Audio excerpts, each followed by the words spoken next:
आदामोन आदैमोन लांफैदो नै बैसागुनि बैसागुनि थाखाय एसे अफार होगोन बसुमतारी साद्रिनो दिनैसो फार्स्ट गोजाननिफ्राय फैनो हानायखाय थेंक इउ होनबाय दे खुलुमबाय लोगोफोर दा आङो फैयै मोनफैबाय हाग्रामा ब्रिज नै आंनि बेकग्राउन्डआव नोंथांमोना नुबाय हाग्रामा ब्रिज दा आसामाला रडना ओरै जासिगोन नै ओरैजोंसो हाबनानै ओरैसो जासिगोन नै बेबो ओरै जानायसोनो ओरै जइन जाला ओरै थांजेननोबो मोननो हासिगौ जोङो ओमफ्राय आं थांगोना दा बङाइगावनिफ्राय बबे थांनाय जायो ओमफ्राय मा खालामनाय जायो नोंथांमोना नायलांब्लानो मिथिलांगोन दा दिनैहायसो आं एसे फ्रि जादों बे हिसाबै आं दिनैहाय फैदों हारसिङैनो नैबे गारिजों फैबाय नै जोंनिथ' हरैनि गारि लामा ओरैबायदि अबस्था गाज्रियानो ओरैबायदि सेस जाबोखायो लामाया ओमफ्राय सब समाय बर्थमान एभेलेबल वाटारमेलन बिदि फाननो हनै जायखिया थांबाय थानि लोगोफोर आंबो गारिखौ सालायनि बारदिनि नैबे हाग्रामा ब्रिजखौ बारलांदिनि दे लेट्स गो होबाय हाग्रामा ब्रिजआबो ओरैबायदि मोजां नंखाले ओरैबायदि गाज्रि एसे मोजां हाग्रामा ब्रिज जोंनि ओरैहाय बिमादैयाव बानायनानै होबाय नाथाय मेनटेनेन्सआनो गैया बिराद गाज्रि अबस्था दा बेखौहाय दानि आसाम मालायाबा एसे रिपेयार खालामो ना खालामा मिथिले जायखिया बर्थमान बिराद गाज्रि माने बांद्राय दाब्रायलाबायनांखाया नै बिदि जायो नै स' दिस इज द अबस्था right now of this Hagrama bridge जों नायनाय माबायदि थाजोबो हाफ्रा सेस मा होननाय बेबायदि जोंनि हरै साहानि मानसिफ्रा माब्ला हायो बे आसाम माला प्रजेक्टनि लामाया बेखौल' बिराद सिन्था खासै आरो जेब्ला जाबायब्ला जोंनि हरैनि मानसिफ्रा बिराद सान्थि बिराद मोजां मोनगोन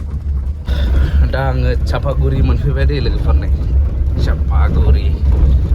जेरावबो वर्क इन प्रग्रेस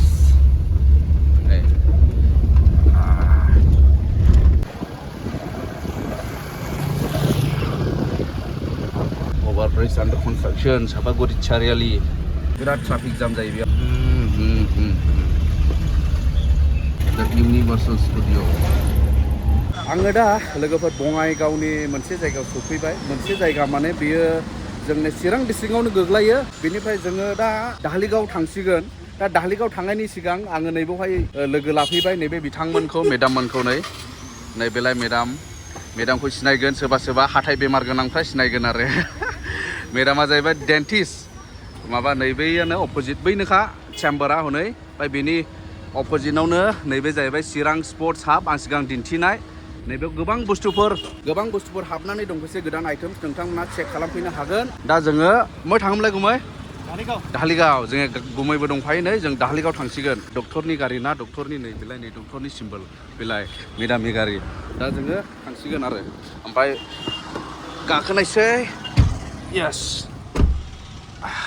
माहाजोना सालायगोन बेलाय ओमफ्राय थांदिनि मोनसे माने नैबे ब्रादारने आरोबाव गोदान मोनसे आउटलेट दङ धालिगावआव बेयाव जोङो भिजिट खालामनि नोंथांमोननो खिन्थानि बे आउटलेटआव मा एभेलेबल जानानै दङ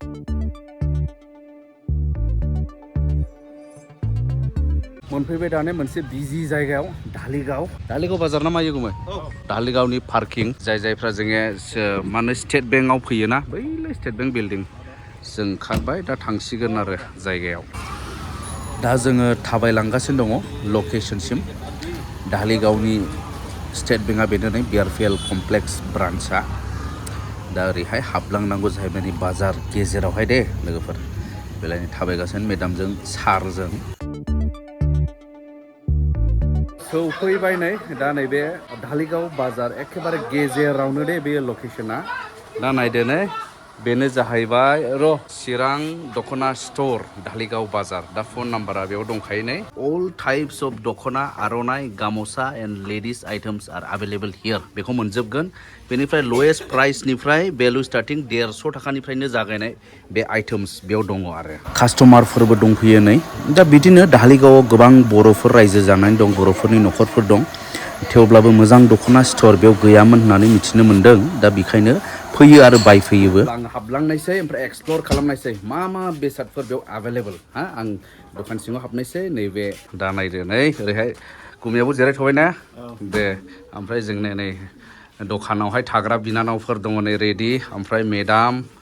बेलायनो आं दा नोंथांमोननो दिन्थिलांजोबनोसै मेडामा बरायनो नागिरलायबावबाय नै आंखौहाय चिरां दखना स्टोरनिफ्राय बरायनाय जाबाय हामबायसै thank you madam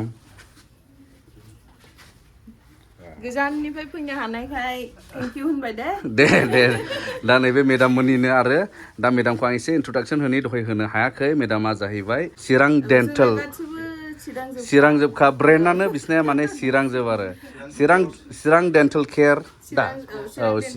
Chirang sports हाब चिरां दखना स्ट'र औ बे गोदान आरो मेडामनावहाय जायफ्रा हाथाइनि प्रब्लेम बेखौथ' फैनो हागोन गोबाङा फैखायो गोबाङा सिनायो दा नैबे मेडाम मोननिनो आरो बे गासैबो माने चिरांनि दा जायगाबो चिराङावनो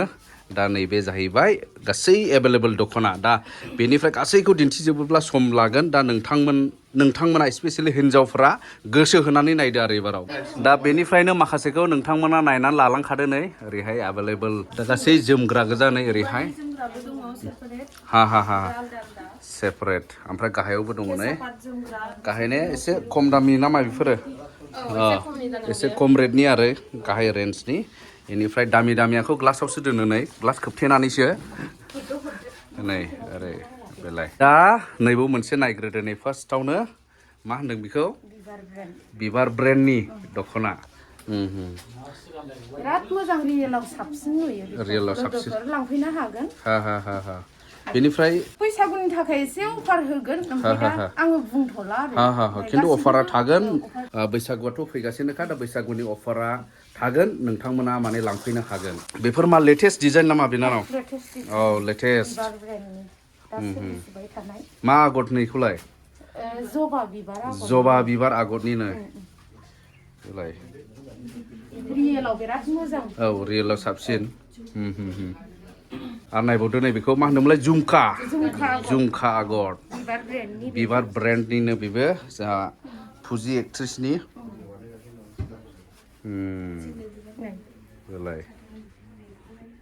एभेलेबल बेबो नैबेबो सिंगेल साद्रि नै बेबो बिबार ब्रेन्डनि बे साद्रिल'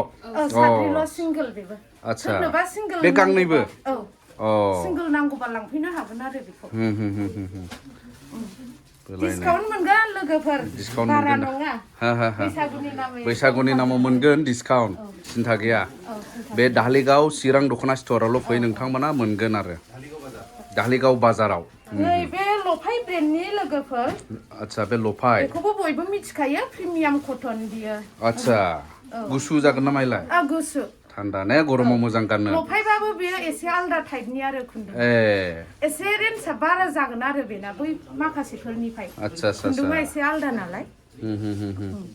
दे डिसकाउन्ट मोनगोन बेखौबो बे सिजौ ब्रेन्डनि बेबो बिराद मोजां गरम दिनाव दा गुसु जायो गाननो बिराद एफ क्लथिं लोगोफोर सोरनो नांगौ लांफैनो हागोन नै बेबो बिबार लफायफोरनि बायदिनो गोलैयो एखे रेन्ज बेबो एखे रेन्जनि ने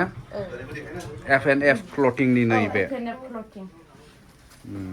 फुल बडि आगर आरो एफ क्लथिं बेबो एफ क्लथिंनि फुल बडि आगर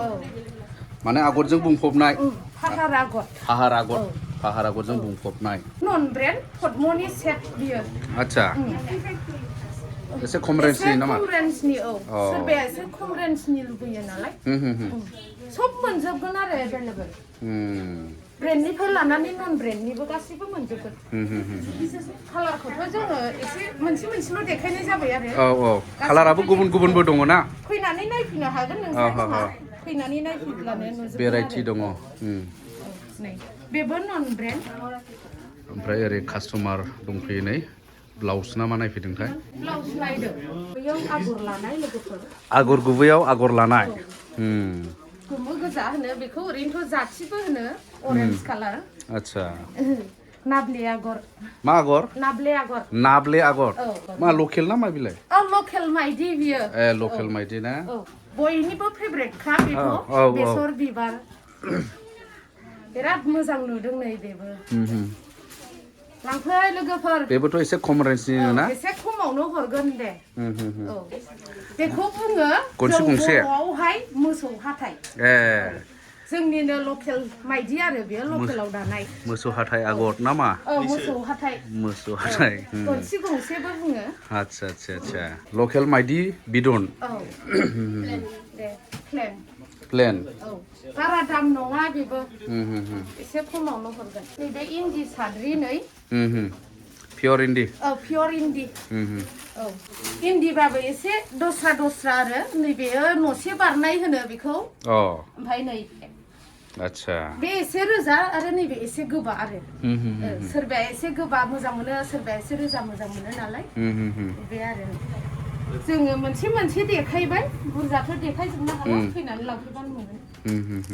ओमफ्राय नैबेहा नै सिंगोल गेस मासराइसनि बियो गेस मासराइस बिराद मोजां बियो कालारबो थाङा गाननोबो गुसु जायो बिराद मोजां नै बे महर ब्रेन्डनि लोगोफोर महर ब्रेन्डनि बियो नै बिराद मोजां नुदों बाथ' कालारनि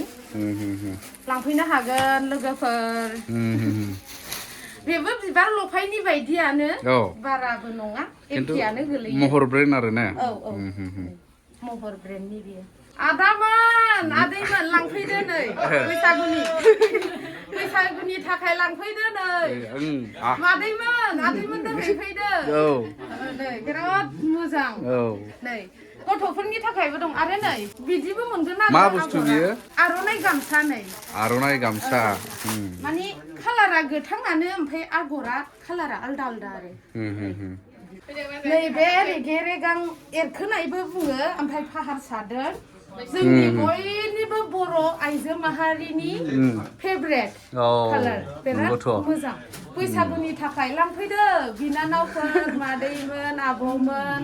गासिबो लांफै एभेलेबेल मा कालार नांगौ गासिबो मोनजोबगोन बे जाहैबाय हौवाफोरनि बिराद गथ'फोरनि थाखायबो दङ ओमफ्राय नै गिदिरफोरनिफ्राय गासिबो मोनजोबगोन गिदिर गोरलै दंजोबो आरो साइजआ गोरलैनिफ्राय लानानै गिदिरसिमाव दंजोबो आरो बेथ' आंनि फेभरेट कालारखा प्राइस माइदिजों माइदि आगर लानाय नै बेयो लोगोफोर मासराइस माइदिजों माइदि हाग्रा बिजौ होनो बेखौ हाग्रा बिजौ आगर हाग्रा बिजौ आगर औ हाग्रा बिजौ होनो गोदान ओंखारनाय नै दानि लेटेस्ट बसुमतारी साद्रिनो दिनैसो फार्स्ट टाइम आं नुफेरदों गोबाव समनिफ्राय आङो दखान होदोंब्लाबो आं दिनैसो मोनफेरदों आरो बे साद्रिखौ बसुमतारी साद्रि बसुमतारी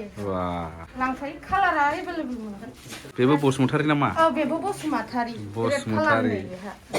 बिराद मोजां नुदों बेखौबो नैबे सेमि पाट फुल बडि आगर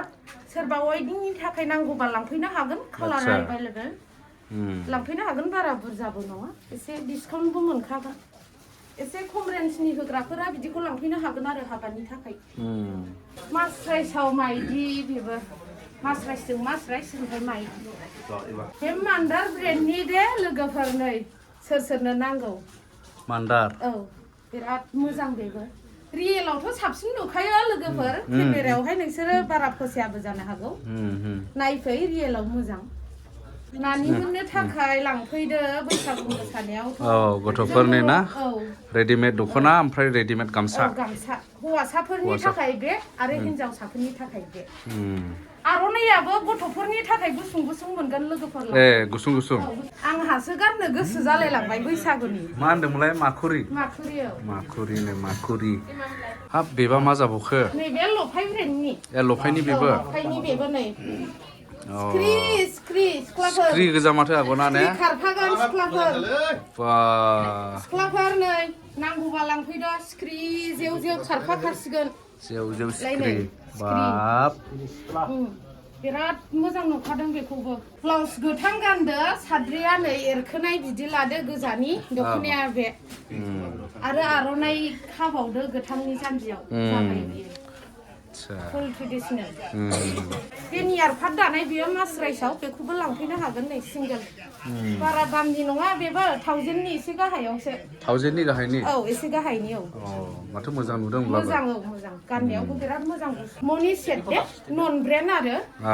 एसे खम रेन्जआवनो मोनगोन बेखौ बिबार लफायनिफ्राय